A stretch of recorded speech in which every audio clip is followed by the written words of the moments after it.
تیری گجولی میں سارے نبیوں کا سردار آیا ہے۔ کسی کو ایک رات کندھے پہ اٹھانے کا موقع ملا، کتنی مقدروں والی مائی جو 9 مہینے حضور کو پیٹ میں اٹھائی پھرتی رہی۔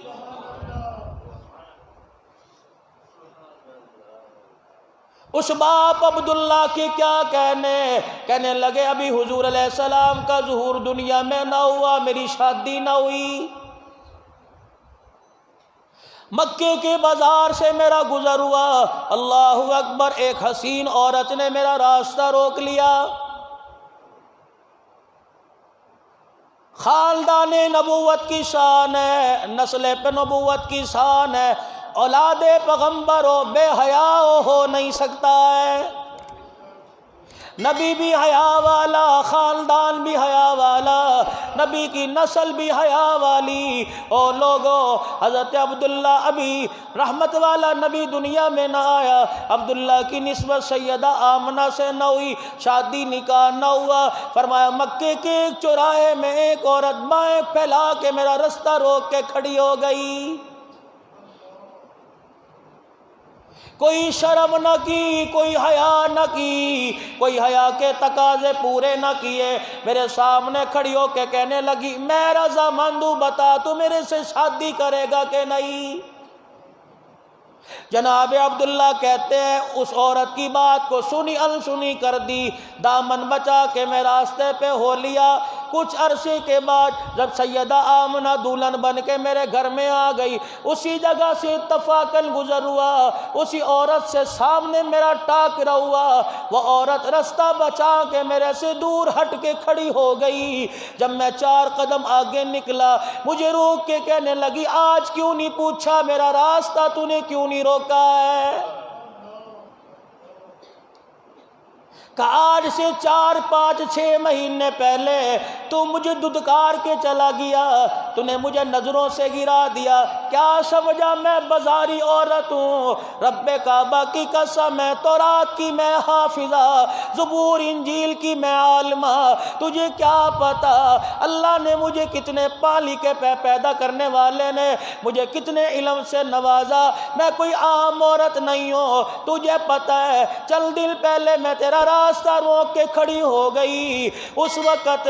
میں تیرے سے شادی اس لیے کرنا چاہتی تھی، مجھے تیرے خاندان کی پرواہ نہیں، تیری نسل کی پرواہ نہیں، تیرے باپ دادے کا پتہ کوئی نہیں، تیرے چہرے کی رنگت بتلا رہی تھی، تیرے ماتھے کی کشادگی بتلا رہی تھی، تیرے ماتھے کا نور بتلا رہا تھا، جس نبی کی دنیا میں بھیجنے کے لیے اللہ نے کائنات سجائی، اس نبی کا نور تیرے ماتھے میں نظر آ رہا تھا۔ آج عبداللہ تیرے ماتھے کی چمک کا وہ منظر کوئی نہیں، آج عبداللہ تیرے ماتھے پہ وہ چمک نظر نہیں آ رہی، لگتا ہے تیرا نکاح ہو گیا، لگتا ہے یہ نور کسی عورت کی گود میں منتقل ہو گیا۔ فرمایا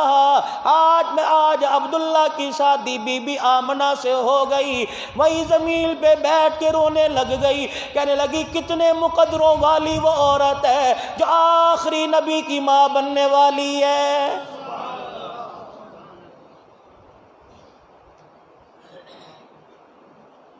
ادھر رحمت کائنات صلی اللہ تعالی علیہ وسلم دنیا میں تشریف لائے کوئی نہیں،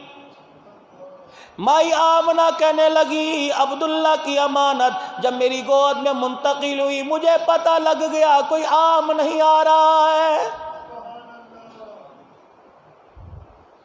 میرے ماتھے پہ پسینے کے جو قطرے آئے، میں اپنے دوپٹے سے وہ خوشبو پسینہ صاف کروں، اس پسینے کی خوشبو بار بار دوپٹہ دھونے کے بعد بھی دوپٹے میں سے نہ جائے، اگر میں زمین پہ ہاتھ رکھ کے بیٹھوں اس زمین کے حصے سے خوشبو آنے لگ جائے، کپڑا لتا میرے جسم کے لگے کپڑے سے خوشبو آنے لگ جائے، برتن کو ہاتھ لگاؤں برتن سے خوشبو آنے لگ جائے، سرانے پہ سر رکھ کے لیٹوں سرانے سے خوشبو آنے لگ جائے، چادر اوپر لوں نیچے بچھاؤں دونوں چادروں سے خوشبو آنے لگ جائے، آہستہ آہستہ یہ خوشبو میرے گھر سے نکلی مکے کی گلیوں کو معطر کرنے لگی۔ پھر اس خوشبو نے سین کعبہ کا رستہ دیکھ لیا۔ اللہ اکبر، عورتوں کے محلے والوں کی دیواروں کے اندر سے پھلانگ کی خوشبو گھر والوں کے صاحب خانہ کی ناک کی نتھوں میں جانے لگی۔ اللہ غنی، سارے محلے والیاں، سارے محلے والے پریشان ہو گئے، یہاں کون سی عطر کی دکان کھل گئی جو دکان رات کو بھی بند نہیں ہوتی؟ اس عطر کی دکان پر کون سا عطر ہے؟ دکان بند، شٹر گرا ہوا، دروازے بند، لیکن گلی سے گزرو، یہ کون سے علاقے کا عطر ہے؟ دکان بند ہو جائے، عطر کی خوشبو رات کو بھی آ رہی ہے۔ علاقے والوں نے جستجو شروع کر دی، محلے والوں نے سوچنا شروع کر دیا خوشبو کہاں سے آ رہی ہے۔ ایک دوسرے کے ہاتھ سونگھ رہے ہیں، کپڑے، رومال، ٹوپی، عکال سونگھ رہے ہیں، خوشبو کا پتہ نہ لگا۔ آہستہ آہستہ پتہ لگا، عبد المطلب کے دروازے سے یہ خوشبو آ رہی ہے۔ مارے حیا کے، مارے پردے کے کوئی اندر جا نہ سکا، اپنی محلے والیوں کو، اپنی گھر والیوں کو بھیج دیا۔ ساری آ کے نبی کی دادی حضرت فاطمہ کے ارد گرد آ کے بیٹھ گئی، کہنے لگی تیرے سے آٹا مانگنے نہیں آئی، مکے کی سرداری مانگنے نہیں آئی، تیرے سے روپیہ دھیلا مانگنے نہیں آئی، بتا تیرے گھر کے اندر کون سا عطر آ گیا، تیرے گھر کے در و دیوار کی مٹی کو بھی جس نے معطر کر رکھا ہے۔